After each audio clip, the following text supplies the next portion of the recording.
사순절 40일 묵상 25일차 설교를 맡은 종로지방 종로교회 김기수 목사입니다. 계속해서 우리는 창세기 말씀을 나누고 있습니다. 창세기 2장에서 아담은 하와를 향해 내 뼈 중에 뼈요 살 중에 살이라고 극찬했습니다.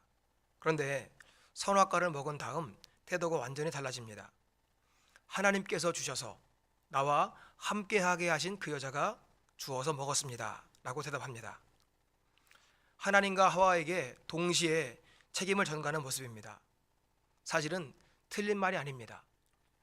아담은 정확하고 논리를 따지며 자기의 책임을 최소화하고 있습니다. 말은 맞지만 참 치사한 모습입니다. 우리는 신앙과 삶에서 옳고 그름만 따지는 것이 때로는 불순종이자 불신앙이 될 수 있음을 기억해야 합니다. 하나님을 향해서 공평하게 대해달라고 할 수 없습니다. 만약에 하나님께서 우리를 공평하게 대하셨다면 우리 중에 살아남을 사람은 아마 아무도 없을 것입니다. 하나님은 인간의 기준에서 공평하신 적이 없었습니다. 왜냐하면 우리가 생각하는 공평과 하나님의 공평은 차원이 다르기 때문에 피조물인 우리가 감히 그 공평의 기준을 가지고 하나님께 이래라 저래라 요구할 수 없습니다.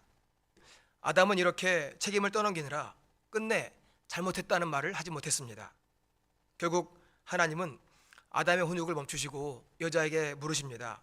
창세기 3장 13절 여호와 하나님이 여자에게 이르시되 내가 어찌하여 이렇게 하였느냐 여자가 이르되 뱀이 나를 꿰므로 내가 먹었나이다. 여자는 뱀과 대화하며 하나님 말씀을 왜곡했고 결국 선악과를 따먹었습니다. 그러고는 뱀이 유혹해서 먹었다고 핑계를 댑니다.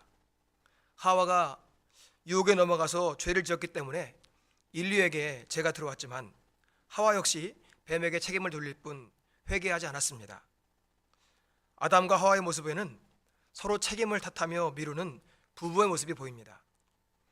부부 사이에 문제가 생길 때 변명하는 패턴을 보면 늘 비슷합니다.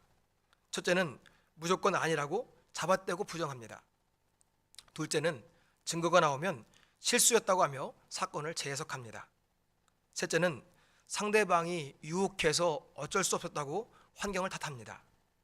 네 번째로는 사실은 당신 때문에 이렇게 됐다고 변명합니다. 다섯째는 그때는 제정신이 아니었다고 자제력을 부인합니다. 여섯 번째는 난 원래 그런 사람이 아니다. 나도 최선을 다했다 하면서 자기 연루를 최소화합니다. 이 모든 관계가 다 통하지 않을 때야 비로소 사과하고 용서를 구합니다. 처음부터 용서를 구하면 좋을 텐데 똑똑한 사람일수록 이 변명의 단계가 더 복잡하고 더 길어진다고 합니다. 이것이 자기 죄를 회개하지 않은 타락한 인간의 현 주소입니다.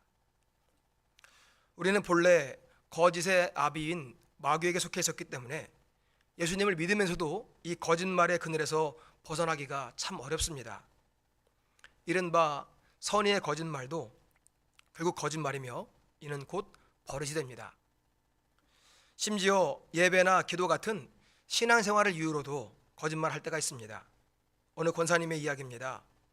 믿음을 핍박하는 남편 몰래 속회 예배를 드리던 중에 남편에게 전화가 오자 아무것도 안 하고 혼자 있었다라고 거짓말을 했습니다. 사정을 뻔히 다 알던 속회 식구들은 가만히 있고 이해해 주었지만 그 옆에 딸이 엄마를 빤히 쳐다봤다는 것입니다.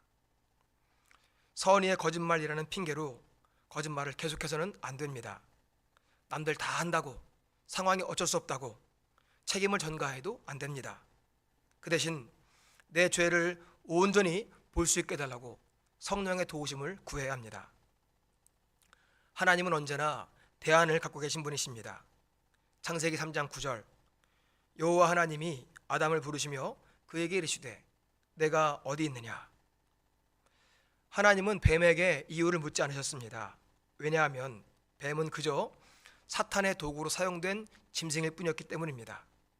그래서 추궁하지 않으시고 나중에 뱀에게는 심판만 내리십니다. 오직 사람에게만 선악과라고 하는 훈련의 과제를 주셨습니다. 진정한 구원에는 반드시 훈련의 과정이 필요하기 때문입니다. 내가 어떤 자리, 어떤 상황에 있을 때 하나님께서 찾아오셨는지 우리는 생각해 봐야 합니다. 살다 보면 억울하고 분해서 또는 무섭고 두려워서 피하고 싶은 일들이 있습니다. 누구에게도 말 못했던 일들 또는 하나님께조차 말하기 어렵던 일들이 있습니다. 나 때문에 벌어진 일인데 수습하지 못해서 괴롭고 두려울 때가 있습니다. 하지만 그 무거운 죄의 짐을 어떻게 혼자 지고 가겠습니까? 죄는 방치하면 자라나고 결국 우리를 사망에 이르게 합니다. 하나님은 우리가 죽지 않게 하시려고 독생자 예수님을 보내주셨습니다. 하나님의 낯을 피해서 숨지 마시기 바랍니다. 하나님께서 말씀하실 때 두려워서 변명만 늘어놓거나 피해의식에 젖어서 다른 사람을 탓해서도 안 되겠습니다. 기도하지 못할 이유, 믿음으로 살지 못할 핑계는 세상에 널려 있습니다. 하지만 하나님 앞에서는 그 모든 것들이 핑계일 뿐입니다. 하나님은 그럼에도 불구하고 하나님을 믿고 나아갑니다 하는 고백을 기대하고 계십니다. 하늘이 무너질 것 같은 상황 속에서도 하나님은 반드시 대안을 갖고 계십니다. 오늘 여러분이 문제를 내어놓고 기도할 때 하나님은 우리의 이름을 부르시며 찾아오실 것입니다. 기도하는 중에 그 음성을 듣는 은혜가 있기를 소망합니다. 아담아, 내가 어디 있느냐? 그때 주님, 제가 여기 있습니다. 나를 불쌍히 여겨주셔서 하고 응답하시기를 바랍니다. 그때 하나님의 역사가 시작됩니다. 하나님이 준비하신 대안과 응답으로 행복한 기도 시간, 그리고 사순절 40일의 새벽이 되시기를 축원합니다.